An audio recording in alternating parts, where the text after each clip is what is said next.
नमस्कार दोस्तों, एक बार फिर आपका GK by Diwan sir YouTube channel पे मैं स्वागत करता हूं सभी का।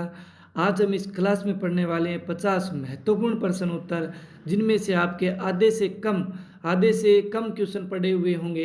तो इन पे नज़र डाल लेते हैं, बहुत इंपॉर्टेंट है। और पढ़ाई अपनी जारी रखिए। जिस तरह से लॉकडाउन का पालन कर रहे हैं उसी तरह स्टडी का भी पालन कीजिए और स्टडी को 2 से 3 घंटे ज़रूर पढ़िए। दिन में स्टडी ज़रूर रखिए, 2 से 3 घंटे पढ़ना ज़रूरी है। चाहे एग्ज़ाम कभी भी हो, एग्ज़ाम तो होगा ही। और हमारे पास कोई अभी इलाज नहीं है फ़िलहाल वर्तमान में, कर ही क्या सकते हैं। अगर कोई बुद्धिजीव है, कहता है जी हमारे पास इलाज है, हम ये कर सकते हैं, तो ज़रा बताना कमेंट करके कि क्या कर सकते हैं, मैं भी ज़रा करके देखूँ वो। बाकी कोई इसका इलाज नहीं है, ठीक है। अभी जो है पढ़ने का टाइम है, आप पढ़िए, घर पे फ्री हो और क्या करोगे, ठीक है। कोई इलाज नहीं है, पढ़िए पढ़िए, सिर्फ पढ़ना ही लक्ष्य रखिए। अभी आप ये आधार बना लीजिए कि हमें बात करें, पहले कांस्टेबल लगना था, टारगेट था, तो अभी एसआई का टारगेट है, ठीक है। कहने का मतलब स्टडी को बढ़ा लीजिए। अब कुछ ये कहेंगे जी हमारी तो बीए भी नहीं हुई, अपने ग्रेजुएशन भी नहीं है, तो हम एसआई की तैयारी कैसे करेंगे। मतलब कहने की बात के जो भावना है उसको समझो, ठीक है। अच्छा, पहले प्रश्न पे बताइए, जनगणना का महाविभाजक वर्ष है कौन सा। जनगणना का महाविभाजक वर्ष है 1920, 21, 50, 51। तो जी आंसर क्या होगा। वेरी गुड, शाबाश, कीजिए कोशिश। हाँ जी, हाँ जी, बिल्कुल सही आंसर। जिन जिन का बी आ रहा है, 1921 महाविभाजक वर्ष है। ध्यान में रहे, 1921 महाविभाजक है, तो लघु विभाजक किसे कहते हैं, 1951 को लघु विभाजक कहते हैं दोस्तों। अगले क्वेश्चन पे चलें। नेक्स्ट क्वेश्चन आपके सामने स्क्रीन पे है, दीजिए आंसर। पृथ्वी तथा सूर्य के मध्य में अधिकतम दूरी तथा न्यूनतम दूरी कब और कितनी होती है, ठीक है। बताइए कब और कितनी होती है। कितनी का मतलब बात करें कब होती है, ये बात इसमें पूछा है, और उससे क्या कहते हैं, ठीक है। कितनी में तो किलोमीटर में हो जाएगी, वो आपको इसमें ऑप्शन में नहीं दिया हुआ है दोस्तों, ठीक है। कितनी तो नहीं दिया हुआ, लेकिन कब में आप आंसर दे सकते हो और उसे क्या कहते हैं। तो बताइए, शाबाश, ABCD में आंसर दीजिए। तो देखिए मैं आपको बता दूं कि 3 और 4 का आंकड़ा होता है। एक 3 जनवरी होता है, एक 4 जुलाई होता है। सभी ऑप्शन में यही दिए हुए हैं, ठीक है। तो आप एक चीज़ सोचिए, 3 वाला नज़दीक वाला है, 4 वाला दूर वाला है। तो इन्होंने पहले अधिकतम दूरी पूछा है, तो 4 आएगा, ठीक है। अधिकतम दूरी 4 आएगा और न्यूनतम 3 आएगा। अब आपको 3 जनवरी न्यूनतम वाला, 4 जुलाई अधिकतम वाला सिलेक्ट करना है, ए आंसर। और याद रहे, 3 जनवरी न्यूनतम होती है, उसे उपसौर कहते हैं। क्या कहते हैं, उपसौर कहते हैं। और अधिकतम दूरी को क्या कहते हैं, अपसौर कहते हैं, ठीक है। 4 जुलाई को, यानी 3 उपसौर है। देखिए उपसौर में ऊ 3 की तरह है, ठीक है। 3 जनवरी इस तरह याद कर सकते हैं। आप कमेंट करके बताओगे कि दूरी अधिकतम और न्यूनतम कितनी होती है और औसत दूरी कितनी होती है, ठीक है। आपके सामने क्वेश्चन रहेंगे, औसत दूरी कितनी होती है, अधिकतम कितनी होती है और न्यूनतम कितनी होती है। 3 क्वेश्चन आपके सामने मैं एक साथ छोड़ के जाता हूँ, अगली क्लास में इनको डिस्कस करेंगे। अगला क्वेश्चन आपके सामने स्क्रीन पे है। एक और बात सुन लीजिए, ये जो PDF है, ये जी मोनू सुमेर ने बना के दी है, और उनका मैं धन्यवाद करता हूँ। अपनी कीमती टाइम में एक स्टूडेंट होकर भी इतनी मतलब PDF बनाई है, अच्छे लेवल की, बढ़िया क्वेश्चन दिए हैं, तो उनका धन्यवाद है। और आप भी अगर कोई भी विद्यार्थी अगर PDF बना के देना चाहता है इस तरह की, या टेक्स्ट टाइप करके, मैं उनको बता दूंगा।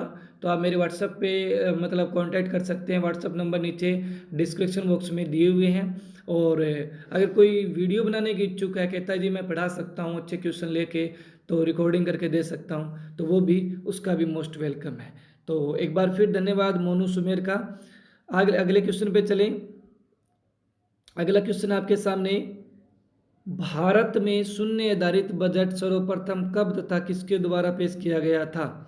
भारत में शून्य आधारित बजट कब और सर्वप्रथम किसके द्वारा पेश किया गया था। तो देखिए इसमें आपको पता होना चाहिए, ये क्वेश्चन का आंसर तो आपको बता देता हूँ एक बार।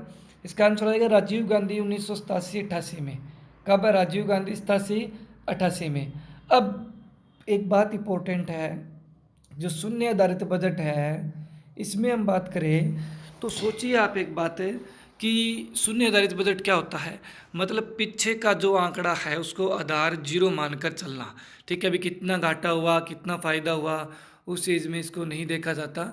तो यही देखा जाता है कि अगले प्लान में बात करें क्या क्या चीज़ की जाए। उसी तरह मैं आपको भी बोल रहा हूँ कि आप भी शून्य आधारित जो पढ़ाई है, शून्य आधारित पढ़ाई है वो शुरू कीजिए। मतलब कहने का कि ये भूल जाइए लॉकडाउन में हमने क्या खोया क्या पाया, ठीक है। आपको सिर्फ इतना सोचना है कि हमें अब है ना शून्य आधारित पढ़ाई शुरू करनी है, जहाँ जहाँ कमियाँ हैं वो दूर करनी है, ठीक है दोस्तों। तो इसका आंसर हो जाएगा सी। अगले क्वेश्चन पे चलें। क्वेश्चन नंबर 4 आपके सामने स्क्रीन पे है। दीजिए आंसर इसका। वेट लागू करने वाला, वैल्यू एडिड टैक्स लागू करने वाला पहला और अंतिम राज्य कौन सा है? तो आपको ध्यान होगा पहला हरियाणा है, और अंतिम की बात करें तो दीजिए आंसर।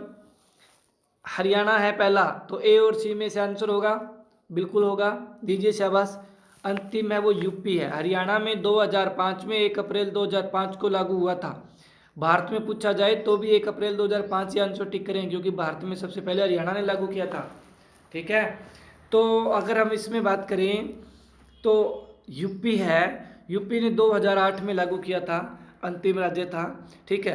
अभी आपके सामने मैं आपको बताऊं कि तरीका बताता हूं आपके पास, आपको ना देखो क्वेश्चन करवाऊंगा वो तो अलग बात है। अब मैं आप को थोड़ा थोड़ा है ना गाइड भी किया करूंगा कि किस तरह से पेपरों में आपको ये हैंडल करना है, कि अगर इस तरह का प्रश्न आ जाए पढ़ा हुआ न हो तो सोचिए ये ABCD ऑप्शन ऐसे ही एग्जाम में आए हुए प्रश्न है ये, और इसी तरह से कल को आएगा तो यही ऑप्शन मिलेंगे सेम के सेम।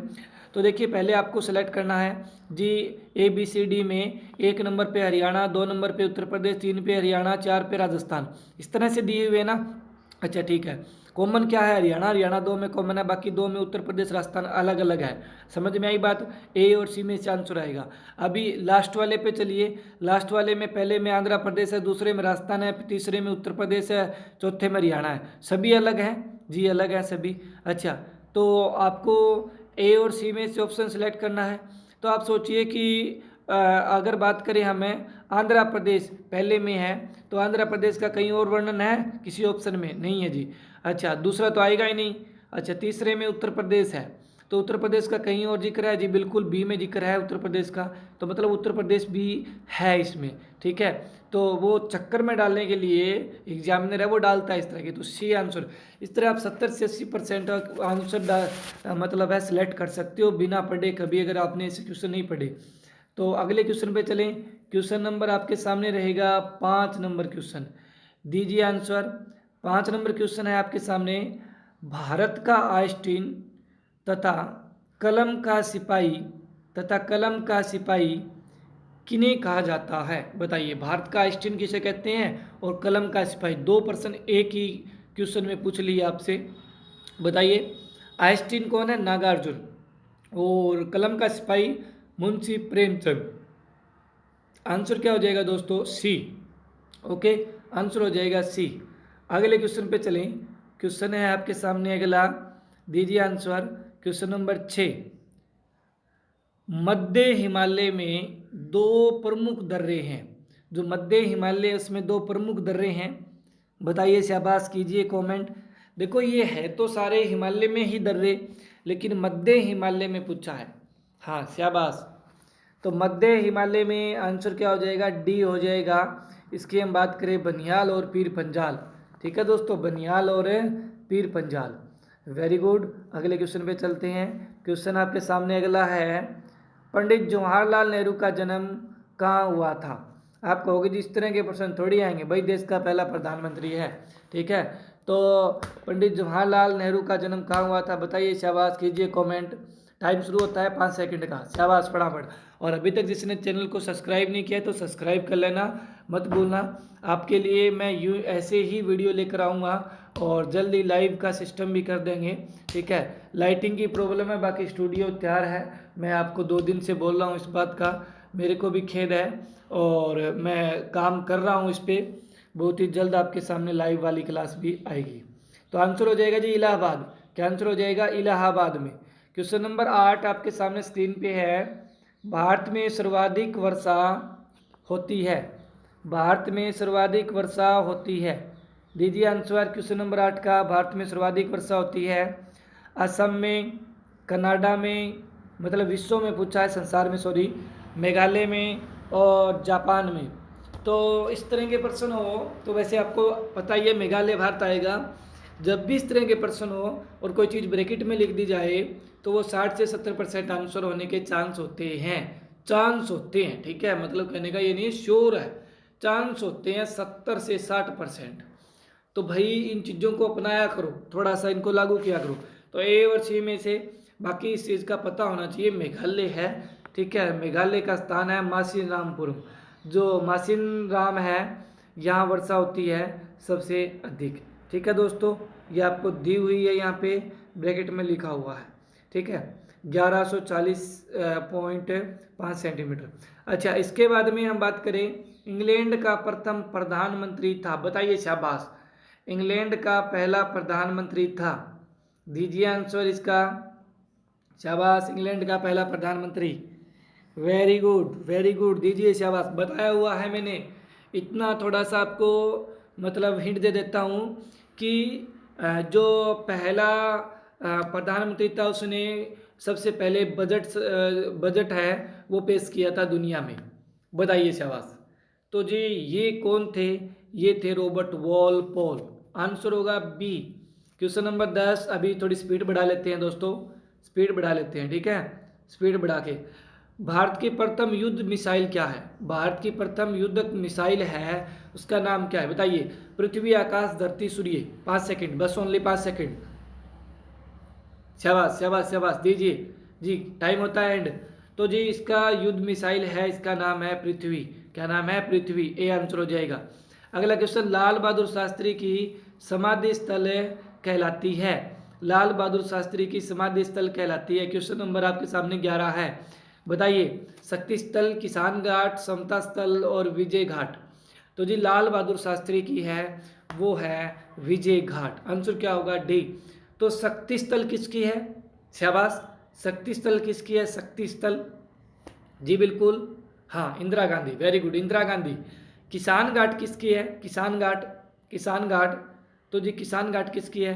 किसान घाट किसकी है? चौधरी चरण सिंह, वेरी गुड, चौधरी चरण सिंह। समता स्थल किसकी है? समता स्थल, हाँ, इसमें आपको मैं 5 सेकंड देता हूँ, बता दीजिए। हाँ जी, जल्दी जल्दी, सबसे अलग है, थोड़ा मुश्किल है। समता स्थल किसकी है? सभी का गलत आ रहा है मेरे हिसाब से। समता स्थल है, वो बात करें अपने जो बाबू जगजीवन राम थे, ठीक है, जगजीवन राम, उनका है, ठीक है। जैसे चेतरा भूमि पूछे, भीमराव अंबेडकर, ठीक है। इस तरह से जितनी भी है ना ये चीज़ें आपको याद है करनी है। जितनी भी है, राजघाट होगी, महात्मा गांधी। संघर्ष घाट बताना, संघर्ष घाट किसकी है? संघर्ष घाट, तो संघर्ष घाट है ना वो अपने बात करें ताऊ देवीलाल की है। तो इस तरह से जितने भी घाट वगैरह हैं वो आपको याद होने चाहिए, ठीक है दोस्तों। अगले क्वेश्चन पे चलते हैं। क्वेश्चन नंबर आपके सामने नेक्स्ट क्वेश्चन नंबर है 12, बताइए। क्वेश्चन नंबर 12 आपके सामने है स्क्रीन के ऊपर, दीजिए आंसर। भारतीय संविधान की प्रस्तावना में वर्णित शब्द वी द पिंपल किससे ग्रहण किया गया है? जो भारतीय संविधान की प्रस्तावना में शब्द है वी द पिंपल किससे ग्रहण किया गया है? शाबाश, दीजिए आंसर। ऑप्शन बोल के बता देता हूँ, थोड़ा कम दिखाई दे रहा है। संयुक्त राष्ट्र संघ के चार्टर से, लोक सेवा संघ के चार्टर से, केंद्रीय सेवा संघ के चार्टर से, उपरोक्त सभी से। हाँ शाबाश, वी द पिंपल। तो जी आंसर होगा इसका संयुक्त राष्ट्र के संघ के चार्टर से। आंसर होगा ए। ओके दोस्तों, ए आंसर। अगला क्वेश्चन आपके सामने है, समुद्री मार्गों से भारत आने वाला पहला यूरोपियन देश था। समुद्री मार्ग से भारत आने वाला पहला यूरोपियन देश था। फ्रांस, डच, ब्रिटेन, पुर्तगाल। शाबाश, दीजिए आंसर। तो जी आने वाला पहला जो भारत में था समुद्री मार्गों से यूरोपियन, वो पुर्तगाल था। कौन था? पुर्तगाल। वास्को डिगामा आया था ना 1498 में। अच्छा, उसके बाद में अगला क्वेश्चन आपके सामने है, भारतीय स्वतंत्रता अधिनियम 1947 के पारित होते ही भारत तुरंत बन गया था। हाँ जी, ये लाइव क्लास में भी बताया मैंने। अपने बात करें गणतांत्रिक राज्य, लोकतांत्रिक राज्य, डोमिनियन राज्य या धर्मनिरपेक्ष राज्य। शाबाश शाबाश, कीजिए comment, very good very good. तो जी इसका ज़्यादा टाइम नहीं दूंगा, अभी मैंने थोड़े दिन पहले करवाया है। डोमिनियन स्टेट, डोमिनियन राज्य। आंसर क्या होगा? सी। क्वेश्चन नंबर आपके सामने 15, विश्व मुद्रण स्वतंत्रता दिवस कब बनाया जाता है? विश्व मुद्रण स्वतंत्रता दिवस कब बनाया जाता है? शाबाश, दीजिए आंसर। हाँ जी, हाँ जी। तो इसका आंसर हो जाएगा जी बी, 3 मई को। अब देखिए मैं आपको इसमें से, आप कहोगे ये थोड़ी ट्रिक बताइए, इस तरह के कभी पढ़े नहीं है, पर्सन किस तरह आंसर दें। तो सोचिए कि पहले तो ये देखिए, ए ऑप्शन में 1 है, बी में 3 है, सी में 4 है, डी में 3 है। कॉमन क्या है? 3 वाले कॉमन है, यानी बी और डी में से आंसर चांस बनता है। चांस बनता है, ये नहीं कह रहा मैं कल को एग्जाम में पक्का यही होगा, इस तरह का प्रश्न आ गया तो यही होगा। ठीक है, तो 3 कॉमन बन गया, भी बिल्कुल आ ही नहीं रहा है। ठीक है, तो मतलब क्या है, सभी अक्सर भैंस बराबर, तो कुछ तो सोचना पड़ेगा। बी और सी में, बी और डी में आंसर। अब देखिए इधर जो महीने हैं कॉमन क्या है, मई मई मई अप्रैल। मई वाले ज़्यादा हैं तो मई आएगा, तो भाई 3 आएगा और मई आएगा, तो 3 मई हो गया। इधर तो 3 अप्रैल है। ठीक है, ये थोड़ी सोचने वाली बात होती है। और इस तरह के एग्जामिनर क्यों देता है? क्योंकि एग्जामिनर देगा जो 3 तारीख है, मान लो ये 2 बार देगा या 3 बार देगा, देनी पड़ेगी उसको कंफ्यूज करने के लिए बच्चों को। मई की जगह वो अप्रैल भी बदलेगा, बदलेगा जी, बदलेगा। तो ये अप्रैल बदल दिया, इस तरह से थोड़ा सा सोचने वाली बात होती है। अगले क्वेश्चन पे चलें, कईयों को अगर समझ नहीं आया तो भाई याद कर लेना, कोई दिक्कत नहीं है। अगला क्वेश्चन, भारतीय संविधान के किस अनुच्छेद में अखिल भारतीय सेवाओं का प्रावधान है? अखिल भारतीय सेवाओं का प्रावधान है। शाबाश, दीजिए आंसर। तो जी अखिल भारतीय सेवाओं का प्रावधान है वो आर्टिकल 312 में है। किस में है? 312 में। इसको जी कैसे करें फिर, इसमें कोई ट्रिक है? तो इसमें भी बता दूं, चलो सुन लो। देखो जैसे 315 है, संघ लोक सेवा आयोग का अनुच्छेद है, भाई कुछ तो याद करने पड़ेंगे। संघ लोक सेवा आयोग का है 315। आर्टिकल सी में ऑप्शन में 368, ये भी जो है अपना संवैधानिक संशोधन। भाई ये 2 तो बड़े बड़े अनुच्छेद, अब बचा क्या अनुच्छेद? अपने बी और डी, 50-50 हो गया आपके पास, अब 50% चांस आ गया सीधा डायरेक्ट। ठीक है, तो आपको अब इनमें से एक ऑप्शन सेलेक्ट करना पड़ेगा। ठीक है, और इस आधार पे आप सेलेक्ट करोगे कभी भी 315, 341, 368 बढ़ते जा रहे हैं, और डी में क्या हो गया, एकदम वो कम हो गया 312। ज़्यादातर ये 20-1% ये चांस हो जाता है, इस तरह सेलेक्ट कर सकते हो। ठीक है, बढ़ते क्रम में एकदम लास्ट में कम, कई बार आपने मैथ में भी देखा होगा। ठीक है, एकदम से ऑप्शन बढ़ रहे हैं और एकदम लास्ट में क्या हो जाए, कम हो जाए, तो वो क्या होता है कि वैसे तो मैं एक बात बताऊं आपको, ये जो ऑप्शन होते हैं ये अलग अलग सेट में अलग अलग भी होते हैं ना, कोई ए में आ जाता है, कोई बी में आ जाता है, तो ये लॉजिक ज़्यादा काम नहीं करता। ठीक है, ज़्यादा काम नहीं करता, ये आपको याद ही करना पड़ेगा। इस तरह से आप 2 ऑप्शन काट सकते हो, ये तरीका हो सकता है। अच्छा, अगला क्वेश्चन है आपके सामने, लोकसभा एवं राज्यसभा में संयुक्त बैठक किस विषय पर की जाती है? किस विषय पर की जाती है, बताइए। शाबाश, लोकसभा और राज्यसभा में संयुक्त बैठक किस विषय पे की जाती है? ऑप्शन आपके सामने मैं बता देता हूँ। केंद्र द्वारा राज्य को सहायक अनुदान दिए जाने के प्रावधान पर, विधि निर्माण संबंधित अवशिष्ट शक्तियाँ संसद में, उच्च न्यायालय का नियंत्रण व अधीनस्थ न्यायालयों के विषयों पर, लोकसभा और राज्यसभा में मतभेद होने पे। तो ये आंसर क्या होगा, लोकसभा और राज्यसभा में मतभेद होने पे। आर्टिकल 108 के तहत है, वो राष्ट्रपति बुलाता है, लोकसभा का स्पीकर इसकी अध्यक्षता करता है। अगला क्वेश्चन आपके सामने स्क्रीन पे है, 18 नंबर, भारत के सैन्य बलों का सर्वोच्च कमांडर कौन होता है? तो सैन्य बलों का सर्वोच्च कमांडर, ज़्यादा टाइम नहीं दूंगा, आपको पता होना चाहिए कौन होता है जी, राष्ट्रपति होता है। ओके, अगला क्वेश्चन, वित्त आयोग के बारे में आपको बताना है कि वित्त आयोग का कार्य क्या है, बताइए। वित्त आयोग का कार्य क्या है, पूरा क्वेश्चन ये है, बताइए। शाबाश, पंचवर्षीय योजनाएं बनाना, मौद्रिक नीति तैयार करना, केंद्र सरकार के कर्मचारियों के वेतन में संशोधन की सिफारिश करता है, और केंद्र और राज्यों के बीच संसाधनों के बंटवारे में निर्णय करता है। शाबाश शाबाश, दीजिए आंसर, वेरी गुड। तो वित्त आयोग का कार्य है केंद्र और राज्यों के बीच संसाधनों का बंटवारा करना, डी आंसर हो जाएगा। क्वेश्चन नंबर 20 पे चलते हैं फटाफट। भारत के उष्णकटिबंधीय वर्षा वन कहाँ पाए जाते हैं? भारत में उष्णकटिबंधीय वर्षा वन कहाँ पाए जाते हैं? शाबाश, आंसर दिखाई दे गया, शाबाश। अभी दीजिए आंसर। तो आंसर होगा अंडोबार व निकोबार पे, ठीक है। अंडोबार निकोबार पे ना उष्ण कटिबंधीय वर्षा वन होते हैं।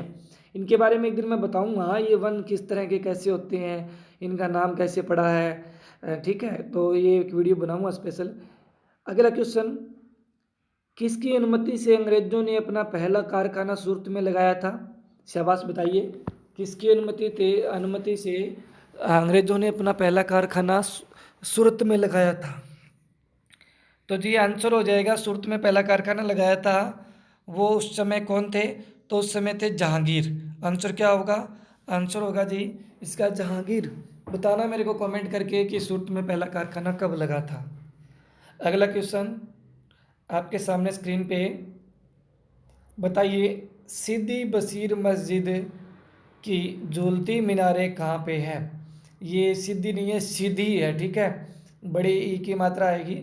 सिद्दी बशीर मस्जिद की झूलती मीनारें कहाँ है? शाबाश, दीजिए आंसर। क्वेश्चन का आंसर दीजिए। वेरी गुड, वेरी गुड जी, बिल्कुल गुजरात में है। गुजरात का शहर चुन लीजिए इनमें से। तो अहमदाबाद कहाँ आएगी? अहमदाबाद में। अगला क्वेश्चन है आपके सामने 23 नंबर, संयुक्त राष्ट्र महासचिव का सामान्य कार्यकाल कितने वर्ष का होता है? शाबाश, वेरी गुड, ज़्यादा टाइम नहीं दूंगा, इजी पर्सन है। 5 साल का। कितने साल का होता है? 5 साल का। क्वेश्चन नंबर आपके सामने है यहाँ पे स्क्रीन पे 24 नंबर क्वेश्चन। कौन सा है? 24 नंबर। भारत में दशमलव चलनी मुद्रा प्रणाली कब लागू की गई थी? भारत में दशमलव चलनी प्रणाली लागू कब की गई थी? दशमलव जो मुद्रा है वो कब लागू की गई थी? शाबाश शाबाश, मेरे वाली ट्रिक अपनाइए। जनवरी, मई, अप्रैल, अप्रैल क्या आएगा? अप्रैल, अप्रैल सी डी में से, ठीक है। अप्रैल अप्रैल वाले में अभी 55, 55, 57, 57 दो में फंस गए ना, तो भाई 2 ऑप्शन कट गए, 50-50% पे आ गए हो। अब आपको एक तुक्का मारना पड़ेगा। तो बताइए, तो जी आंसर होगा 1957, अप्रैल 1957। ओके। अगला क्वेश्चन, दिन और रात होने का कारण क्या है? दिन और रात कैसे बनते हैं बताइए। शाबाश, दिन और रात बनते हैं पृथ्वी का परिभ्रमण, पृथ्वी का परिक्रमण। आपको पता है इन दो में से एक आएगा, मेरे को पता है इन दो में से एक आएगा। आप सभी जानते हो, पढ़ने वाले बच्चे सभी जानते हैं। अब परिभ्रमण और परिक्रमण कन्फ्यूज हो जाते हैं एग्जाम में। अभी मैं आपसे पूछ रहा हूँ, अभी आपको आप सच बताना हो गए ना, और वहाँ एग्जाम में बैठोगे तो ऐसा लगता है कि किसी ने बंदूक है वो सर पे लगा रखी है, कनपट्टी पे बंदूक लगा रखी है। तब बताइए क्या कर लोगे इस प्रश्न का? तो भाई मैं आपको बता देता हूँ, परिभ्रमण और परिक्रमण। परिभ्रमण मतलब अपनी दूरी पे घूमना, ठीक है, अपनी दूरी पे अपने अक्षांश पे घूमना परिभ्रमण कहलाता है। परिक्रमण मतलब क्या है कि परिक्रमा करना, किसी के चारों ओर घूमना, सूर्य के चारों ओर ग्रह घूमते हैं वो। तो इसका आंसर क्या होगा? ए आंसर हो जाएगा, ठीक है, यानी पृथ्वी का परिभ्रमण, ठीक है। यानी पृथ्वी अपनी दूरी पे घूमती है, आपको पता है टोटल टाइम लेती है अपने 23 घंटे और 56 मिनट और 4 सेकंड, यही टाइम है। अच्छा, और जो परिक्रमण होता है वो टोटल आपको ध्यान होगा जो है वो 365 दिन और लगभग 6 घंटे, लगभग 6 घंटे, या सही में बात करें हम तो 365 दिन 5 घंटे 48 मिनट और 46 सेकंड, इस तरह होता है। तो वो चीज़ें हैं जो आपको याद करनी है। अगला क्वेश्चन आपके सामने स्क्रीन पे है जी, क्वेश्चन नंबर 26, दीजिए शाबाश आंसर। अलीपुर बम केस में निम्न में से कौन सा क्रांतिकारी शामिल नहीं था? अलीपुर में बम केस हुआ था, उनमें से कौन सा शामिल नहीं था? तो जी अलीपुर बम केस में शामिल नहीं थे। कौन शामिल नहीं थे? अरविंद घोष, बाघा जतीन, विपिन चंद्र पॉल और रास बिहारी घोष, ठीक है। तो बताइए शाबाश। तो इनमें से आंसर होगा विपिन चंद्र पॉल। कौन नहीं थे? विपिन चंद्र पॉल नहीं थे। आंसर सी हो जाएगा दोस्तों। क्वेश्चन नंबर 27 आपके सामने है, भारत कौन सा भारतीय राज्य कर्क रेखा द्वारा विभाजित नहीं होता? ठीक है, तो कंफ्यूज कर दिया आपको, मतलब कहने का कौन सा राज्य में कर्क रेखा नहीं गुजरती, ऐसे पूछा है, ठीक है। तो उड़ीसा, गुजरात, राजस्थान, पश्चिम बंगाल, बताइए शाबाश। 8 के 8 राज्य याद होने चाहिए, उंगलियों पे याद होने चाहिए। आधी रात को कोई आपको 1 बजे उठाए ले नींद में और पूछ ले कि कर्क रेखा कितने राज्यों से गुजरती है, 8 राज्य नाम बता फटाफट, तो फटाफट रात को नाम बता के दोबारा सो जाना है। इस तरह से याद होना चाहिए। आप जब भी आपको 8 राज्य नाम याद करने हैं, मैप नज़र आना चाहिए पूरा का पूरा, आपके आंखों के सामने मैप हो। एग्जाम में बैठे हो, आपको ऐसे लगे कि सामने जो लड़का बैठा है, लड़की बैठी है, उसकी गर्दन पे मैप बना हुआ है, ठीक है। इस तरह से एकदम आपके सामने मैप आ जाना चाहिए। अब मैं इसमें बात करूं, सबसे पहले बात करें गुजरात, फिर राजस्थान, फिर मध्य प्रदेश, छत्तीसगढ़ और फिर झारखंड, फिर उसके बाद में पश्चिम बंगाल, फिर आ जाएगा उसके बाद में बांग्लादेश, उसको छोड़ दीजिए, फिर त्रिपुरा, फिर मिजोरम। इस तरह से पूरी लाइन एक ही एकदम क्रम में याद है होनी चाहिए। सबसे अधिक मध्य प्रदेश में, सबसे कम बात करें राजस्थान में, सबसे नज़दीक वाला शहर है वो इसके कौन सा होगा, वो आप कमेंट करके मेरे को बताओगे। सबसे नज़दीक वाला शहर कौन सा है कर्क रेखा के, ठीक है। कर्क रेखा 2 भागों में विभाजित करती है भारत के, और कर्क रेखा उत्तरी गोलार्ध में पड़ती है। उत्तरी गोलार्ध में बात करें, कर्क रेखा 23.5 डिग्री पे है। कर्क रेखा पे अगर सूर्य की किरणें सीधी चमकती है तो ये घटना 21 जून को होती है, तो सबसे बड़ा दिन होता है, और इसके विपरीत 22 दिसंबर को उधर सबसे छोटा दिन होता है, ठीक है दोस्तों। ये बातें हैं, इसके बारे में आपको ध्यान में रखनी है। कर्क रेखा को माही नदी 2 बार काटती है, ठीक है। इतने क्वेश्चन बनते हैं जो फटाफट आपको एकदम याद होने चाहिए, ठीक है दोस्तों। अगले क्वेश्चन पे चलते हैं। उड़ीसा आंसर हो जाएगा इसका। अच्छा, भूमध्य रेखा के समांतर काल्पनिक रेखा क्या कहलाती है? भूमध्य रेखा होती है, बीच वाली रेखा होती है, उसके समांतर जो रेखाएं खींची जाती है वो क्या कहलाती है? समांतर श्रेणी में होती है हमेशा ही वो रेखाएं, बताइए। तो जी ये कौन सी कहलाती है? अक्षांश रेखाएं होती है, आपको ध्यान होना चाहिए, अक्षांश रेखाएं। और अक्षांश रेखाओं की कुल संख्या है वो, अगर भूमध्य रेखा को काउंट कर लें, जिसे विषुमत रेखा बोलते हैं, उसको काउंट कर लें, तो काउंट करने के बाद 181 हो जाती है इनकी। और देशांतर रेखाएं होती है वो खड़ी रेखा होती है, ठीक है। तो उनकी संख्या 360 होती है। अगले क्वेश्चन पे चलें। क्वेश्चन नंबर आपके सामने है 29, बताइए। स्वतंत्रता संग्राम में अरुणा आसफ अली गुप्त गतिविधियों की एक मुख्य महिला संगठनकर्ता थी, ठीक है, बताइए शाबाश। असहयोग आंदोलन में, सविनय अवज्ञा आंदोलन में, भारत छोड़ो आंदोलन में, स्वदेशी आंदोलन में, शाबाश। दीजिए इस क्वेश्चन का आंसर ABCD में से। तो जी इसका आंसर क्या होगा? इसका आंसर होगा, अपने बात करें सी, भारत छोड़ो आंदोलन में। अगला क्वेश्चन आपके सामने स्क्रीन पे है जी, क्वेश्चन नंबर 30। भारतीय राज्य सीमा में हिमालय का सर्वोच्च शिखर कौन सा है? भारतीय राज्य सीमा में हिमालय का सर्वोच्च शिखर कौन सा है, बताइए। तो सर्वोच्च शिखर भारत में है वो, बात करें K2, आपके मन में आ रहा होगा, K2 ऑप्शन में नहीं है, ना आता, विवादित है K2, ठीक है। तो ये है जी कंचनजंगा, ठीक है, कंचनजंगा। कंचनजंगा की कुल लंबाई 8,586 किलोमीटर, जिसे 85-86 मीटर से याद है, मीटर है, 85-86 मीटर से हम याद कर सकते हैं। कंचनजंगा है वो सिक्किम में पड़ती है, ठीक है। माउंट एवरेस्ट है वो नेपाल में है। माउंट एवरेस्ट की ऊंचाई आपको पता ही है 8,850 किलोमीटर वर्तमान में, पहले 8,848 है। और नंगा पर्वत है, नंगा पर्वत आपको पता है, नंगा पर्वत पीओके क्षेत्र में पड़ता है। नंगा पर्वत के ऊपर ही K2 है, K2 की ऊंचाई है वो 8611 मीटर है, 8,411 है। आप बताओगे मेरे को नंदा पर्वत कहाँ है, और नंदा पर्वत की ऊंची चोटी का नाम क्या है? क्वेश्चन नंबर 31 आपके सामने। भारत की मुख्य भूमि का दक्षिणतम अक्षांश क्या है, बताइए शाबाश। दक्षिणतम अक्षांश क्या है भारत की मुख्य भूमि का? तो जी इसका आंसर दीजिए शाबाश, वेरी गुड वेरी गुड। तो जी इसका आंसर आपको याद रखना है कि आपको पता ही है 6.4 नॉर्थ से लेकर 37 पॉइंट अपने बात करें 8 नॉर्थ तक है ना भारत का विस्तार है।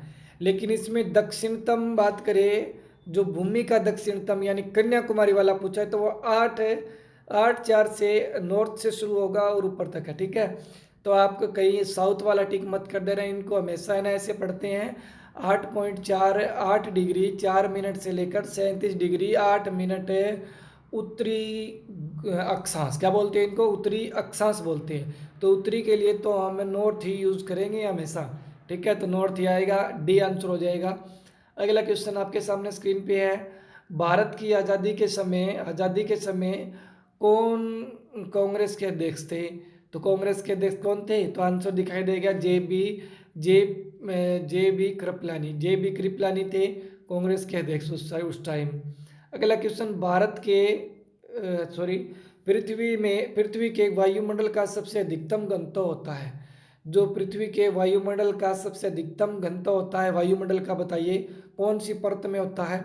सौरमंडल में, समताप मंडल में, मध्य मंडल में, आयन मंडल में? तो आपको पता है वायुमंडल से संबंधित सभी घटनाएं हैं वो सौरमंडल में ही होती है। तो सौरमंडल में सबसे अधिक घनत्व होता है। आंसर क्या हो जाएगा? ए हो जाएगा। क्वेश्चन नंबर आपके सामने स्क्रीन पे है 34 नंबर क्वेश्चन, भारत के राष्ट्रीय कैलेंडर का प्रथम माह है। बताइए राष्ट्रीय कैलेंडर का प्रथम माह। राष्ट्रीय कैलेंडर है शक संवत। शक संवत है, ध्यान में हो। शक संवत की बात करें हम तो ये राष्ट्रीय कैलेंडर है, इसका प्रथम माह, प्रथम महीना कौन सा होता है? शाबाश, बी। जिनका बी आंसर है उनका सही है चैत्र। क्या होता है? चैत्र। अगला क्वेश्चन आपके सामने स्क्रीन पे है, भारतीय अगर बात करें हम सेवक समाज की स्थापना किसने की थी? भारतीय सेवक समाज की स्थापना किसने की थी? और मैंने इसका आंसर भी बताया था आपको, विदाउट डेट बताई थी थोड़े दिन पहले। तो भारतीय सेवक समाज की स्थापना है वो गोपाल कृष्ण गोखले ने की थी, युवाओं के लिए की थी ये भारतीय सेवक समाज की स्थापना। और ये दोस्तों 1905 में की थी। यानी याद रहे, भारत सेवक समाज की स्थापना गोपाल कृष्ण गोखले ने 1905 में की थी। ठीक है दोस्तों, 1905 में। अगला क्वेश्चन, ब्रिटिश संसद के लिए चुने जाने वाला प्रथम भारतीय थे। तो बताइए ब्रिटिश संसद के लिए चुने जाने वाले प्रथम भारतीय? दादा भाई नौरोजी, चौधरी चरण सिंह, गुलजारी लाल नंदा, के आर नारायण? तो जी कौन आंसर हो जाएगा इसका? आंसर हो जाएगा दादा भाई नौरोजी। तो ब्रिटिश संसद के लिए चुने जाने वाले प्रथम भारतीय थे ये दादा भाई नौरोजी। संविधान का सबसे बड़ा भाग कौन सा है? शाबाश। तो बताइए संविधान का सबसे बड़ा भाग कौन सा है? तो इसका भी आंसर दिखाई दे गया, 2-3 क्वेश्चनों का आंसर दिखाई दे गया। इन 2-3 क्वेश्चनों को अगर आपको आते हैं तो ठीक है, वरना इनको छोड़ के आप कमेंट करके बताओगे कि आपका स्कोर क्या है, टोटल स्कोर कितना बना है। ठीक है दोस्तों, और अभी तक जिसने चैनल को सब्सक्राइब नहीं किया तो प्लीज़ अभी चैनल को सब्सक्राइब कर लीजिए, और बहुत ही जल्द मैं आपके सामने लाइव क्लास लेके आने वाला हूँ। ठीक है, संविधान का सबसे बड़ा भाग है 5, क्योंकि ये 52 अपने बात करें 52 से शुरू हो जाता है और 52 से लेकर ये 151 तक होता है। इसमें राष्ट्रपति, उपराष्ट्रपति, प्रधानमंत्री, मंत्रिमंडल, ठीक है, संसद, संसद आ गई, और बात करें जो संयुक्त अधिवेशन है वो भी आ गए 108 में, धन विधेयक हो गया 110 में, और बजट हो गया 112 में, वित्त विधेयक हो गया 117 में, और इसके अलावा 123 में हम बात करें महाभियोग हो गया। ठीक है, और 124 में हम बात करें तो सुप्रीम कोर्ट हो गया। इस तरह से बहुत सारे अनुच्छेद हैं दोस्तों, वो जो सभी के सभी इसी में भाग 5 में आते हैं। अगले क्वेश्चन पे चलें। क्वेश्चन अगला आपके सामने स्क्रीन पे है, कुतुब मीनार के निर्माण का कार्य पूरा किसने करवाया? कुतुब मीनार के निर्माण का कार्य पूरा किसने करवाया? तो कुतुब मीनार का निर्माण करवाया था कुतुबुद्दीन ऐबक ने, लेकिन पूरा निर्माण किसने करवाया? तो पूरा निर्माण कराया इल्तुतमिश ने। किसने करवाया था? इल्तुतमिश ने करवाया था। यानी जो मिस काम था वो इल्तुतमिश ने किया था। अगला क्वेश्चन, सूर्य का आंतरिक भाग क्या कहलाता है? सूर्य का आंतरिक भाग क्या कहलाता है? प्रोटोस्फेयर, वर्णमंडल, प्रकाश मंडल, इनमें से कोई नहीं? बताइए इससे बस 5 सेकंड का टाइम है। सूर्य का आंतरिक भाग क्या कहलाता है? अभी तक जिसने वीडियो को लाइक नहीं किया तो वीडियो को लाइक कर दीजिए अगर अच्छी लग रही है तो, अगर बुरी लग रही है तो भाई अनलाइक कर दीजिए। ठीक है, कोई दिक्कत नहीं है, एक काम जरूर करना है, एक काम जरूर करना है। सूर्य का आंतरिक भाग क्या कहलाता है? सूर्य का आंतरिक भाग है वो प्रोटोस्फेयर कहलाता है। क्या कहलाता है? फोटोस्फेयर, सॉरी फोटोस्फेयर कहलाता है आंतरिक भाग सूर्य का। ध्यान में रहे, आंसर हो जाएगा ए। ठीक है दोस्तों, आंसर ए। अगले क्वेश्चन पे चलें। राष्ट्रीय पर्यावरण माह प्रतिवर्ष मनाया जाता है। राष्ट्रीय पर्यावरण माह प्रतिवर्ष मनाया जाता है। शाबाश, बताइए पर्यावरण महीना जो है वो प्रति वर्ष कब मनाया जाता है, कब से कब तक है? तो याद रहे, एक चीज़ तो ये सुनिए, महीना पूछा है, कोई भी महीना अगर हम बीच में से लेते हैं तो जिस तारीख से मान लो कि हमने 13 जनवरी से किसी से दूध लेना शुरू किया, या किसी के कमरा मतलब रूम है वो रेंट पे ले लिया 13 जनवरी को, तो उसका जो महीना पूरा होगा वो आगे 12 जनवरी को, एक दिन पहले ही हो जाता है। तो इसमें आप सोचिए 14 अक्टूबर से 15 नवंबर, बात ही गलत लिख रखी है, 15 नवंबर से 6 दिसंबर, बात ही गलत है। 3 जून से 8 जून, बात ही गलत है, ठीक है। और 19 नवंबर से 18 दिसंबर, ये बात है, ठीक है। तो आंसर होगा डी। ओके, बाकी इनको आप थोड़ा याद भी कर लेना, सभी लॉजिक पे मत रहना। अगला क्वेश्चन, अकबर ने किस राज्य की विजय के उपलक्ष्य में बुलंद दरवाजे का निर्माण करवाया था? तो मैं आपको बता दूं, बुलंद दरवाज़ा अकबर ने जो बनाया था, वो अगर बात करें विजय किस कहाँ पे विजय प्राप्त की थी तब बनाया था, बताएंगे। बुलंद दरवाज़ा है फतेहपुर सीकरी, यूपी में बनाया था, याद रहे। और बुलंद दरवाज़ा अकबर ने 1602 में बनाया था। कब? 1602 में। अच्छा बताइए फिर, अकबर ने, अगर बात करें हमें, बुलंद दरवाज़ा है जो बुंदेल दरवाज़ा बोलते हैं जिसे हमें, वो किस विजय पे बनाया था? तो जी आंसर क्या होगा? आंसर होगा इसमें गुजरात विजय पर, ठीक है, गुजरात विजय पर। अगला क्वेश्चन, रांची का प्राचीन नाम क्या है? रांची का प्राचीन नाम क्या है? ऑप्शन है किशुनपुर, फैजाबाद, और अपने बात करें पंजिम और कानपुर। बताइए, कानपुर तो नहीं हो सकता। रांची का प्राचीन नाम, शाबाश शाबाश, आपके सामने 3 ऑप्शन है, 33% चांस हो चुके हैं, शाबाश। तो जी इसका आंसर होगा ए। क्या आएगा इसका? अगर हम बात करें रांची का प्राचीन नाम था तो किशुनपुर, किशुनपुर था ये दोस्तों। भारत का विस्मार्ग किसे कहते हैं? भारत का विस्मार्ग किसे कहते हैं? शाबाश, दीजिए आंसर। तो डॉक्टर, अपनी बात करें, सर्वपल्ली राधाकृष्णन, मोरारजी देसाई, डॉक्टर राजेंद्र प्रसाद, सरदार वल्लभ भाई पटेल। बताइए, विस्मार्ग की हम बात करें तो एक खतरनाक व्यक्ति, एक शक्तिशाली व्यक्ति, निर्णय लेने में सक्षम व्यक्ति, जिसे विस्मार्ग की उपाधि दी गई है, बात करें, बताइए किसे? तो सरदार वल्लभ भाई पटेल, सरदार वल्लभ भाई पटेल आंसर होगा इसका। अच्छा आगे क्वेश्चन, अगले क्वेश्चन पे चलें। रजत क्रांति संबंधित है, रजत क्रांति संबंधित है आलू उत्पादन, अंडा उत्पादन, सरसों उत्पादन, दुग्ध उत्पादन। अब लॉकडाउन के बाद में है ना, ये क्रांति भी भूल गए। आप सच्ची बताना, दिल पे हाथ रखे, एकदम से भय भय सा नहीं आया, डर सा नहीं लगा है ना? तो भाई डर को दूर करना है। रजत क्रांति है अंडा उत्पादन से है, गोल क्रांति है वो आलू उत्पादन से है, और जो पीली क्रांति है वो सरसों उत्पादन से है, और श्वेत क्रांति है वो दूध उत्पादन से। वर्गीज कुरियन इसके जनक थे, 1970 के दशक की बात है। और इसके अलावा और क्रांति बताता हूँ आपको मैं, जैसे आपसे मतलब और क्रांति पूछ ली जाए, नीली क्रांति मछली उत्पादन से, ठीक है। और जो झींगा मछली से संबंधित है वो क्रांति भी आप मेरे को कमेंट करके बताओगे कि कौन सी क्रांति झींगा मछली उत्पादन से है, ठीक है। इसके अलावा बता देता हूँ, गुलाबी क्रांति हो जाएगी झींगा मछली उत्पादन से, ठीक है। तो ये जो क्वेश्चन है ये मतलब जो पीली क्रांति है सरसों उत्पादन से या तेल उत्पादन से हो जाएगी। तो इन सभी को आपको याद करना है, ठीक है दोस्तों। अच्छा अगला क्वेश्चन पे चलते हैं। Next question, question number 45। भारतीय क्रांति की माता किसे कहते हैं? शाबाश, दीजिए आंसर। भारतीय क्रांति की माता किसे कहते हैं? सुचेता कृपलानी, चंद्रावती, सरोजनी नायडू, मैडम बीकाजी कामा। शाबाश, दीजिए आंसर। तो क्रांति की माता किसे कहते हैं? तो क्रांति की माता कहते हैं मैडम बीकाजी कामा को, ठीक है दोस्तों। मैडम बीकाजी कामा इसका राइट आंसर होगा। अगला क्वेश्चन, बौद्ध शिक्षा का वर्णन है, बताइए, विनय पिटक में, और बात करें अपने सुत पिटक में, और अपने बात करें अभिधम पटिक में, या त्रिपिटक में। बताइए, त्रिपिटक में। आंसर दीजिए इन सभी का। वेरी गुड, शाबाश, बहुत बढ़िया, बहुत बढ़िया भाई, बहुत बढ़िया। तो जी आंसर क्या हो जाएगा? त्रिपिटक, ठीक है, त्रिपिटक है। इसमें हम बात करें बौद्ध शिक्षा का वर्णन मिलता है। त्रिपिटक का मतलब क्या होता है? कमेंट करके बताओगे क्लास खत्म होने के बाद कि इसमें कौन से 3 पिटक है, ठीक है दोस्तों। अगले क्वेश्चन पे, भारत में पहली बार अगर बात करें राष्ट्रीय आपदा घोषित किया गया था, तो लॉजिक वाला क्वेश्चन आ गया है, लगाइए दिमाग। पहली बार राष्ट्रीय आपात घोषित किया गया था, बताइए। तो सोचिए, देखिए ऑप्शन ज़्यादा किसके हैं, पहले बड़े वाले पे जाना होता है इसमें। 1962, 62, 63, 64, तो 62 62 2 बार है, बाकी 63-64 अलग है, छोड़ दीजिए 63-64 को।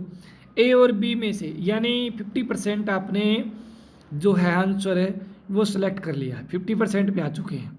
आप 0 पे भी जा सकते हो और 100 पे भी जा सकते हो, लेकिन 50 पे आ चुके हो वर्तमान में।